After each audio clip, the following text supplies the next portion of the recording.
الحمد لله نحمده ونستعينه ونستغفره ونؤمن به ونتوكل عليه ونعوذ بالله من شرور أنفسنا ومن سيئات أعمالنا من يهده الله فلا مضل له ومن يضلله فلا هادي له ونشهد أن لا إله إلا الله وحده لا شريك له ونشهد أن سيدنا ومولانا محمدا عبده ورسوله بالهدى ودين الحق أرسله صلى الله تعالى عليه وعلى آله وأصحابه وأزواجه وذرياته وأهل بيته وعلماء ملته وأولياء أمته أجمعين برحمتك يا أرحم الراحمين. أما بعد فأعوذ بالله من الشيطان الرجيم. بسم الله الرحمن الرحيم. يا أيها الذين آمنوا بالله ورسوله صدق الله مولانا العظيم. إن الله وملائكته يصلون على النبي يا أيها الذين آمنوا صلوا عليه وسلموا تسليما.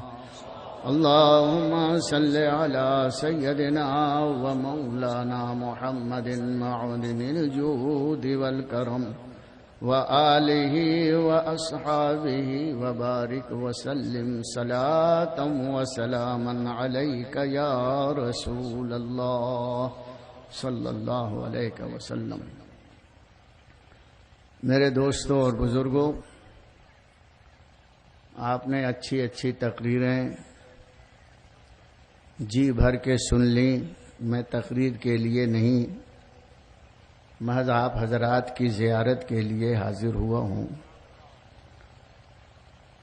اللہ ہماری اور آپ کی ملاقات کو مبارک کرے اور ہمارے محب گرامی حضرت اللہ مولانا عبدالستار صاحب ہمدانی، یہ ہمدانی بھی ہیں اور ہمدانی بھی ہیں، بہت کچھ جانتے ہیں. ان کی تحفظ عقائد کے عنوان پر بہترین تقریر آپ نے سن لی ہے، اور عقیدہ ہی اصل بیس ہے. ہر چیز کا ایک بیس ہوتا ہے. اگر وہ بیسک چیز نہ ہو تو اس چیز کا وجود بے معنی ہو جاتا ہے. جیسے آپ اپنے گھروں میں حلوہ بناتے ہیں تو اس میں بہت کچھ ہوتا ہے. سوجی اور روا ڈالتے ہیں، گھی ڈالتے ہیں، ڈرائی فروٹ ڈالتے ہیں، خوشبو ڈالتے ہیں، زعفران ڈالتے ہیں، جو بھی آپ کو میسر ہے ڈالتے ہیں. یہ سب چیزیں آپ نے اس میں ڈالی، لیکن اس کی ایک چیز جو ہے وہ مین اور بیس ہے، اس کا نام ہے شکر. سب ڈال دو اور شکر نہ ڈالو تو وہ حلوہ نہیں بنے گا، کلوا بن جائے گا. کوئی بھی اسے کھانے کے لیے تیار نہیں. اصلی گھی اپنی جگہ پر، ڈرائی فروٹ اپنی جگہ پر، روا اپنی جگہ پر، لیکن حلوہ نام ہی اس کا ہے کہ جس کے اندر مٹھاس ہو. اور کوئی بیوقوف ایسا ہے کہ شکر کے بجائے شکر جیسی چیز ڈال دے. شکر جیسی چیز نمک، 1 کلو شکر ڈالنے کے بجائے بولتا ہے یہ بھی ویسے ہی ہے، یہ بھی ویسے ہی ہے، دونوں شکل میں ایک جیسے سیم ہیں، بلکہ نمک وائٹنس ہے، زیادہ سفید اچھا دکھائی دیتا ہے، لاؤ 1 کلو اس میں نمک ڈال دیں تو اب بولو وہ حلوہ ہوگا؟ 1 چمچ بھی آپ کے منہ میں اگر ڈال دیا جائے تو پورے آپ کے تھوبڑے کا اینگل اینڈ بینڈ ہو جائے گا اور اسے آپ تھوک دیں گے۔ اس میں جو چیز بیس ہے وہی وہاں نہیں ہے۔ تو گھی، ڈرائی فروٹ آپ کی طبیعت کو اس کی طرف راغب نہیں کرے گا، اور جو اس میں ٹیسٹ اور لذت ہونی چاہیے وہ لذت بھی نہیں ملے گی۔ حلوے کا وجود صرف دیکھنے سے نہیں ہوتا ہے، حلوے کا وجود اس میں شکر ڈالنے سے ہوتا ہے۔ ہر چیز کا ایک بیس ہوتا ہے، اسی طرح ایمان کا بھی ایک بیس ہے۔ جب تک وہ بیس اور بنیادی چیز ایمان کے ساتھ نہیں وابستہ ہوگی وہ ایمان ہوگا ہی نہیں۔ یہ حضرت مولانا عبدالستار صاحب سے مت پوچھو، یہ مجیب اشرف سے مت پوچھو، علماء سے مت پوچھو، جس نے ایمان کی سوغات اور ایمان کا تحفہ مومن کو دیا ہے، اس رسول سے پوچھو، یا رسول اللہ صلی اللہ علیہ وسلم آپ فرما دیں کہ ایمان کی بنیاد اور ایمان کا بیس کیا ہے؟ تو رسول اکرم سید عالم صلی اللہ تعالی علیہ وسلم اعلان فرماتے ہیں، لا یؤمن احدکم حتی اکون احب الیہ من والدہ وولدہ والناس اجمعین۔ اے لوگو، اس وقت آدمی مومن نہیں ہو سکتا جب تک کہ اس کے دل میں اس کے والدین ماں باپ سے، اس کی لاڈلی اولاد سے اور دنیا کے تمام لوگوں سے زیادہ محبت میری نہ ہو۔ محبت رسول یہ ایمان کا بیس ہے۔ اگر محبت رسول ایمان میں نہیں تو ایمان کی لذت نہیں مل سکتی، ایمان ہو ہی نہیں سکتا۔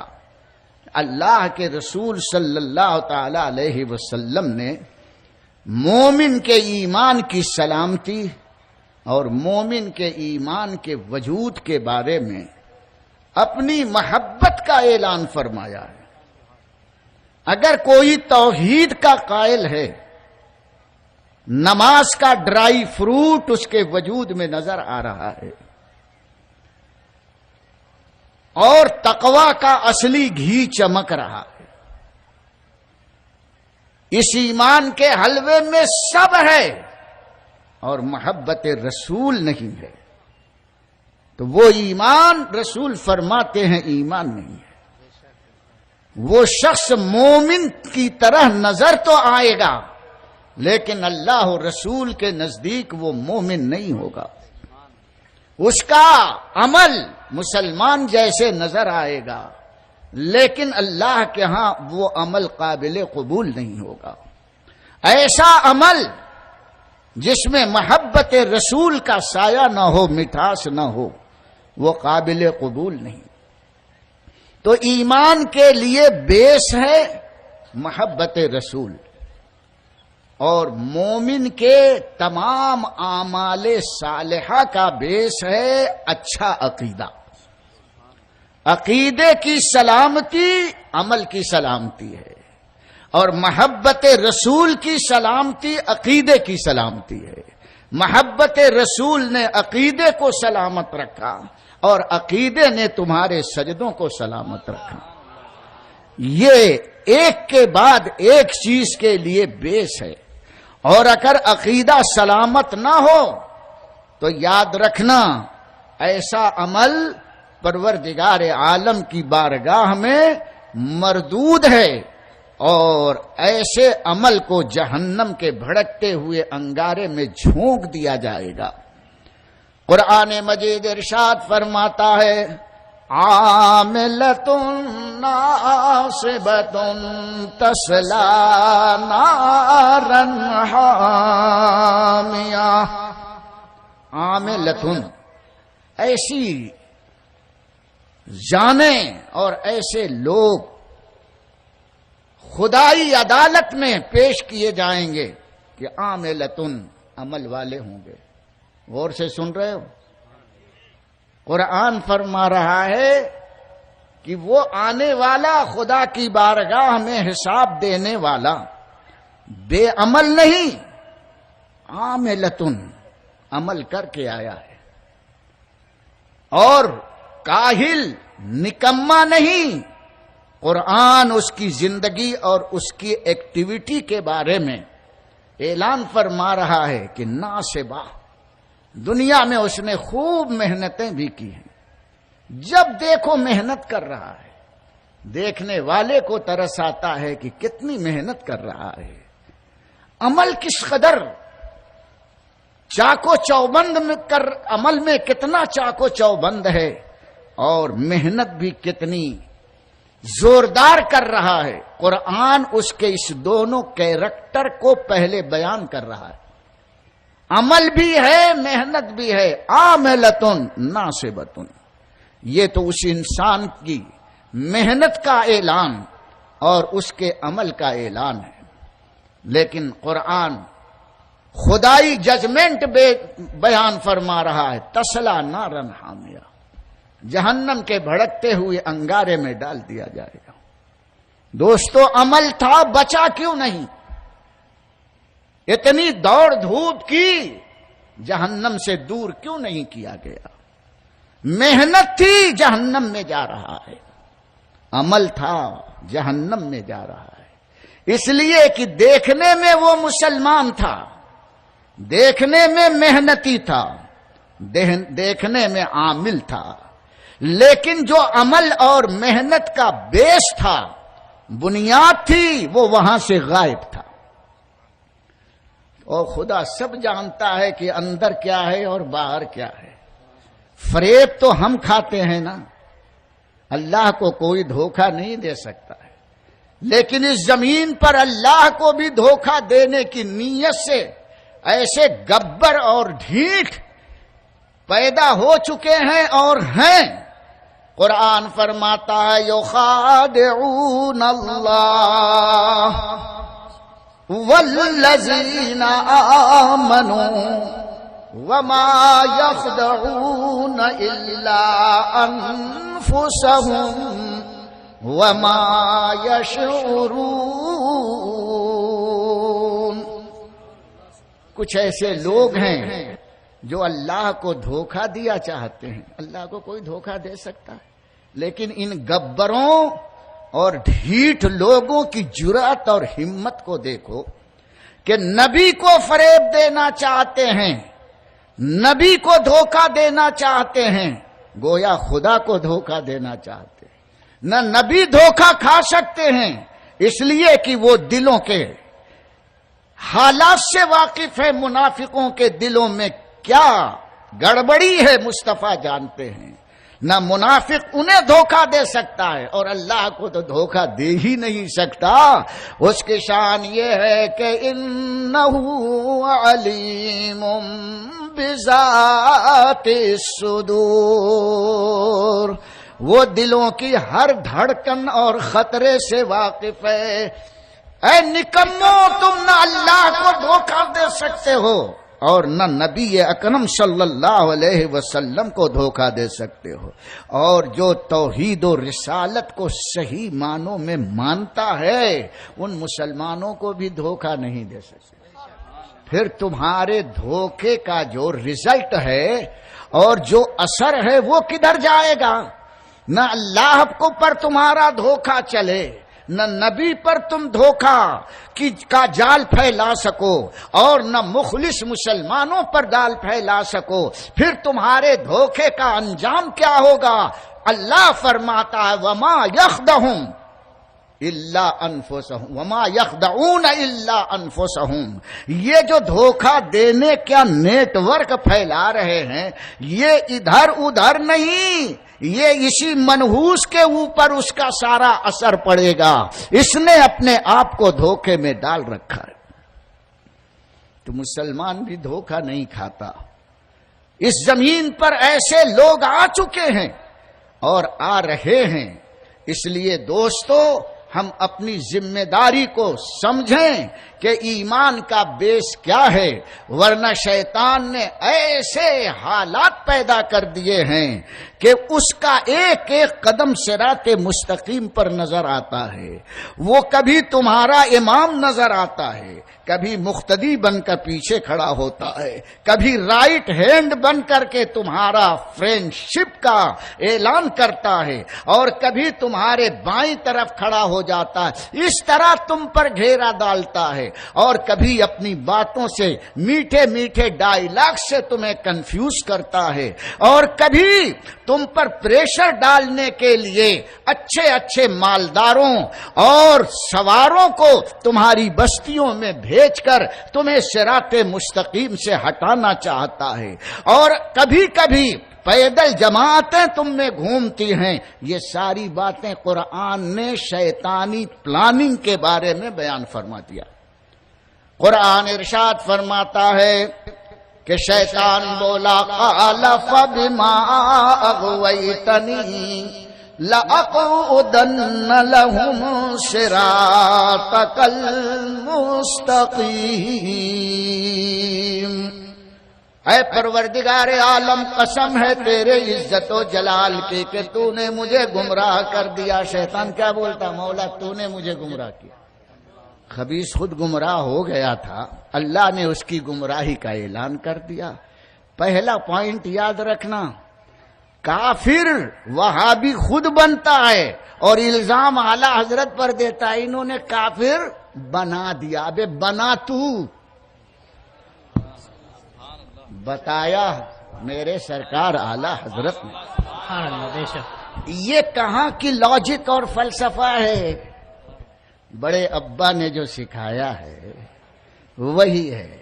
کہتا ہے فبما اغویتنی، قسم ہے تیرے عزت و جلال کے کہ تو نے مجھے گمراہ کر دیا، اب میں سیدھا نہیں ہوں گا، کیا بنوں گا؟ لأقعدن لهم صراطك المستقیم۔ لام تاکید اور نون تاکید کے ساتھ کہتا ہے ضرور ضرور میں تیرے بندوں کو گمراہ کرنے کے لیے میں بھی صراط مستقیم ہی پر بیٹھوں گا۔ شیطان ادھر ادھر پگڈنڈی میں آ کر جھک نہیں مارے گا، صراط مستقیم والوں کا روپ دھارن کرے گا۔ صراط مستقیم پر چلنے اور بیٹھنے کا مطلب کیا ہے؟ ماشاء اللہ 3-4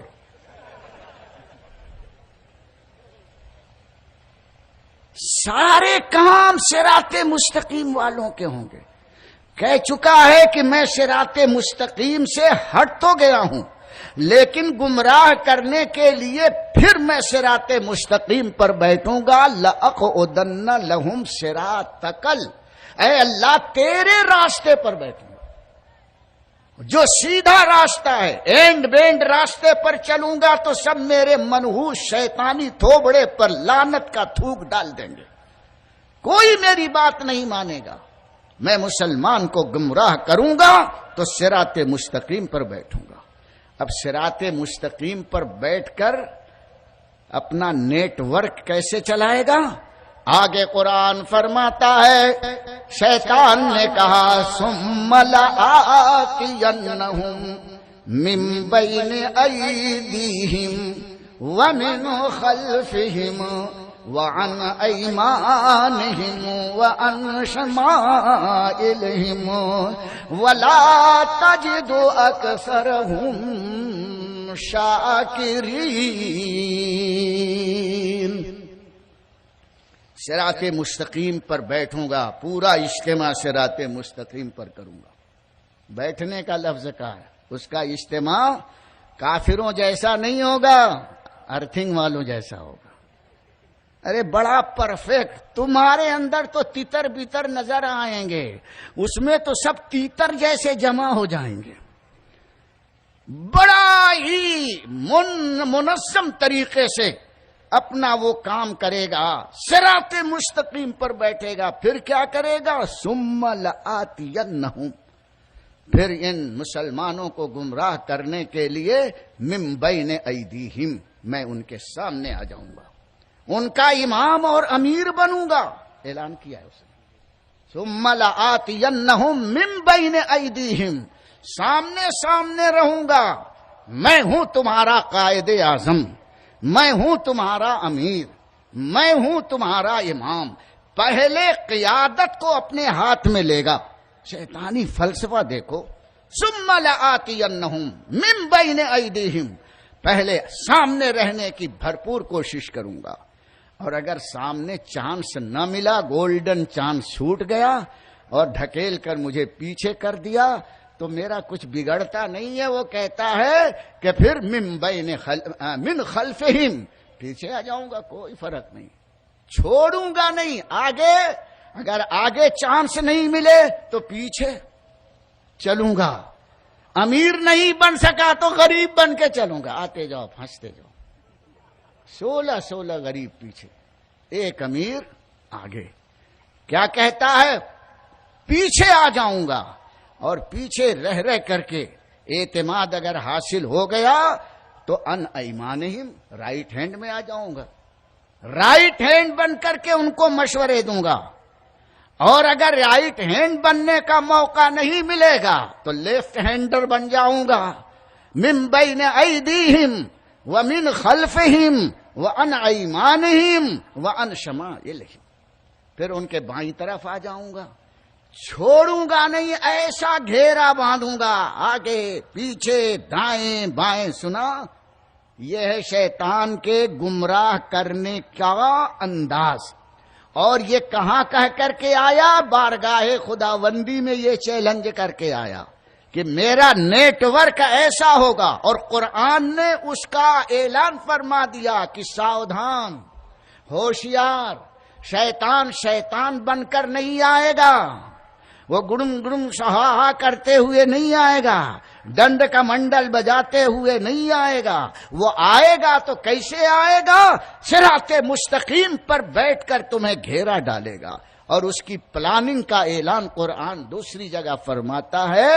قرآن فرماتا ہے وَاسْتَفْزِزْ مَنِ اسْتَطَعْتَ مِنْهُمْ بِصَوْتِكَ وَأَجْلِبْ عَلَيْهِمْ بِخَيْلِكَ وَرَجَلِكَ وَشَارِكْهُمْ فِي الْأَمْوَالِ وَالْأَوْلَادِ وَعِدْهُمْ وَمَا يَعِدُهُمُ الشَّيْطَانُ إِلَّا غُرُورًا۔ قرآن فرماتا ہے شیطان بھاگ یہاں سے، جن پر تیرا قابو اور بس چلے ان کو اپنی باتوں سے چکنی اور نرم باتوں سے انہیں تو بہکانا، جا اپنا تو مشن جاری کر۔ بِصَوْتِكَ وَأَجْلِبْ عَلَيْهِمْ بِخَيْلِكَ، اور ان پر لام باندھ لا، گھیرا کر، ہر طرف سے سواروں کو بھیج کر۔ گھوڑے سوار آئیں گے ٹپا ٹپ، کار والے آئیں گے۔ گھوڑے کا ذکر اس لیے کیا گیا، اس زمانے کے اعلیٰ ترین سواری گھوڑے ہوتے تھے، اور آج کی اعلیٰ ترین سواری ایک سے ایک کروڑ کی کار نکلی۔ اپنے ہندوستان میں تو بہت کم ہے، لیکن بڑے بڑے سیٹ 20 لاکھ 25 لاکھ 50 لاکھ کی کار پر بیٹھ کر جھوپڑ پٹی میں جائیں گے۔ وہ بیچارے دیکھ کر کے پریشان، کتنے بڑے بڑے دھنیوان ودوان میرے گھر پر آئے، یقیناً یہ صراط مستقیم والے ہیں۔ قرآن فرماتا جا بڑے بڑے سواروں کو لے کر ان پر گھیرا ڈالنا، وَرَجِلِكَ، اور اپنے پیدل والوں کو بھی بھیجنا، ادھر پیدل ادھر پیدل، ادھر سوار ادھر سوار، یعنی قرآن نے اعلان کر دیا ہر طرح تم کو یہ شیطان گھیرے گا، اور کیا کرے گا؟ وَشَارِكُهُمْ فِي الْأَمْوَالِ وَالْأَوْلَادِ، اور تمہارے اولاد اور مال میں بھی یہ شرکت کر لے گا، تمہاری اولاد کو بھی اپنی جماعت میں کھینچے گا، اور تمہارا جو مال ہے اس میں بھی بٹورے گا، اور خوب صراط مستقیم پر خرچ کرنے کی تمہیں ترغیب دیتا ہوا کیا کہے گا؟ وعیدہم، اللہ فرماتا ان سے اچھے اچھے خوب وعدے کرنا۔ دیکھو 1,00,000 روپیہ دو گو تو جنت کا بڑا گیٹ تمہارے لیے کھل جائے گا، جنت کا، رحمت کا، مغفرت کا، کیسے کیسے اچھے وعدے کرے گا، یہ مل جائے گا۔ اولاد کو بھیجو، مال خرچ کرو، صراط مستقیم پر چلو، یہ سارے وعدے ہوں گے۔ اب قرآن فرماتا ہے وَمَا يَعِدُهُمُ الشَّيْطَانُ إِلَّا غُرُورًا، لیکن اے مسلمان یاد رکھنا ساودھان کہ شیطان کے جتنے خوشنما وعدے ہوں گے یہ سب سراسر فراڈ اور جھوٹ ہوں گے۔ شیطان بولا تھا وَلَا تَجِدُ أَكْثَرَهُمْ شَاكِرِينَ، اے اللہ قیامت تک میں تیرے بندوں کو صراط مستقیم پر اس طرح گمراہ کروں گا کہ تو زیادہ سے زیادہ لوگوں کو اپنا نہیں پائے گا، سب میری جماعت میں آ جائیں گے۔ ایک جگہ اللہ تعالیٰ فرماتا ہے شیطان بولا إِلَّا قَلِيلًا، سب کو میں بہکاؤں گا، تھوڑے لوگ بچ جائیں گے۔ آخر زمانے میں جو ہدایت پر رہیں گے وہ سمٹتے جائیں گے، تھوڑے رہ جائیں گے، اور زیادہ ادھر پہنچ جائیں گے جو سواری پر آ رہے ہیں، جو اپنی آوازوں سے بہکا رہے ہیں، تمہارے ساتھ پیدل جماعتیں آ رہی ہیں، صراط مستقیم پر بیٹھ کر کے اچھے وعدے کر رہے ہیں، یہ ساری تمام کی تمام ایکٹیویٹی گمراہ کرنے کے لیے ہے، اور اس گمراہی سے بچنے کا صرف ایک راستہ ہے کہ اللہ فرماتا یا ایھا الذین آمنوا اتقوا اللہ وکونوا مع الصادقین، اے ایمان والو اللہ سے ڈرو اور سچوں کا دامن پکڑ لینا۔ یہ سچے کون ہیں؟ یہی غوث ہیں، انہی کا نام غریب نواز ہے، وہی ہیں امام احمد رضا، انہی کو کہتے ہیں مصطفیٰ رضا۔ یہ وہ سچے ہیں جن کا دامن پکڑ لو گے تو چوروں اور ڈاکوؤں کے بازار سے بھی گزرو گے، تمہارا پاکٹ محفوظ رہے، ورنہ ہر طرف سے گھیرا ڈاکوؤں کا پڑا ہے۔ میرا امام بڑے درد کے ساتھ کہتا ہے سونا جنگل رات اندھیری، ارے چھائی بدلی کالی ہے، سونے والو جاگت رہیو، چوروں کی رکھوالی ہے۔ اور وہ چور بھی کیسے فنکار ہیں کہ آنکھ سے کاجل صاف چرا لے، یا وہ چور بلا کے ہیں اور تیری گٹھری تاکی ہے اور تو نے نیند نکالی ہے۔ تم اگر غافل ہو رہے ہو اور کونوا مع الصادقین پر عمل کیا ہے، خدا کی قسم تمہارا سرمایہ ایمان و عقیدت محفوظ رہے گا۔ کونوا مع الصادقین یہ بھی فرائض میں سے ایک فرض ہے۔ دیکھو اگر کہیں جنگل میں ہو یا ایسے بازار میں جہاں ٹھگ ہی ٹھگ ہیں، چور ہی چور ہیں، 1,00,000 روپیہ آپ اپنے پاکٹ میں رکھ کر ادھر سے گزرنا ہے آپ کو، اب کیسے گزریں گے؟ اگر اکیلے گئے نا تو نہ جان بچے گی اور نہ مال بچے گا، دونوں کے لیے خطرہ ہے۔ ایسے وقت میں کسی وردی والے کو، پولیس والے کو اپنا بنا لو، اپنے ہاتھ میں ہاتھ دے لے، اپنی وین اور بائک پر بٹھا لے اور مجھ کو چوروں کے بازار سے گزار دے۔ اگر پولیس والے کے ہاتھ میں تم نے ہاتھ دے دیا، پیدل چل رہے ہیں، تو جتنے چور دیکھیں گے بولے باپ رے باپ دور رہنا، اکیلا نہیں جا رہا ہے، کسی کے ساتھ جا رہا ہے۔ وہاں کسی کی جرات نہیں ہوگی کہ پاکٹ مارے، بلکہ پاکٹ مار سب ادھر ادھر ایک دوسرے کو اشارہ کرنا، اکیلا نہیں آ رہا ہے تو مال، اکیلا نہیں آ رہا ہے تو مال، اکیلا نہیں آ رہا ہے، مال ہے کہ اکیلا نہیں ہے، ساتھ ہے۔ اور کس کا ساتھ ہے؟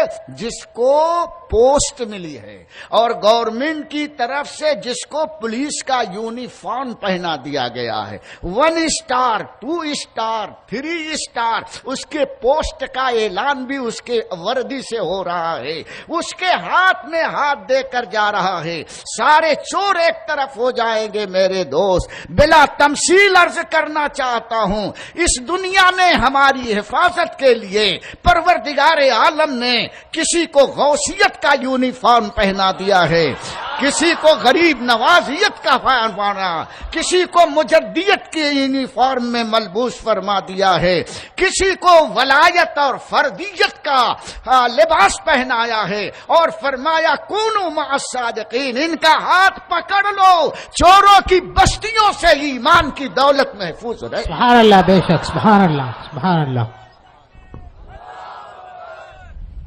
تحفظ عقائد ایمان یہی ہے کونوا مع الصادقین۔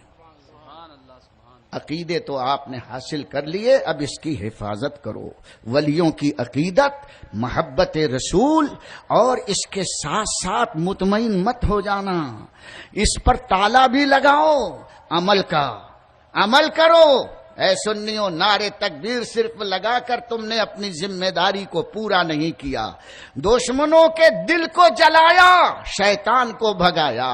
اب شیطان بھاگ گیا ہے تو اب اپنے عمل سے اپنے ایمان کو سجا لو، وہ بھاگنے والے بھاگ گئے، اب تم سنسان اور ویران مت ہو، اپنے باطن میں عمل کی روشنی پیدا کرو، مسجدوں کو آباد کرو، ماں باپ کا ادب کرو، زبان کو سچائیوں کی حلاوت سے مشکبار کر لو، اپنی زندگی کو، اپنے قدم کو نیک راہوں میں لگا کر اور اللہ اور رسول کے چاہنے والوں سے اپنے دل کی وابستگی کو مضبوط کر لو۔ یہ اگر رشتہ تمہارا مضبوط ہو گیا اور عمل کی توانائیاں تمہارے ساتھ آ گئیں تو انشاءاللہ یہاں بھی محفوظ اور وہاں پر بھی محفوظ ہو۔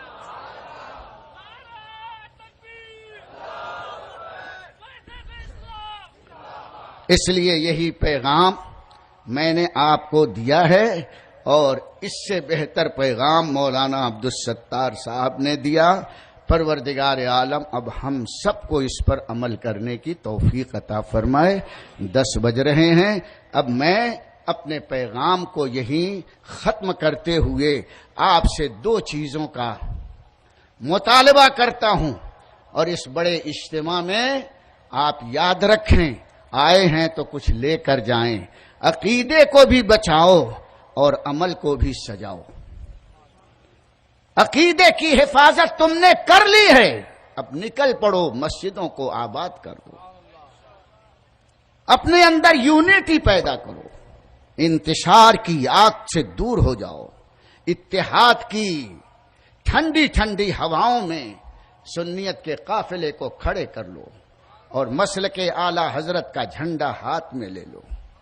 مسلک اعلی حضرت کا جس طرح تم نے بار بار نعرہ لگایا ہے، اس نعرے کی آبرو یہ ہے کہ امام احمد رضا نے جو مشن دیا ہے، عقیدہ بھی بچایا ہے، اور آخری وقت میں جب چل نہیں پاتے تھے تو کرسی پر بیٹھ کر مسجد بھی تشریف لے گئے۔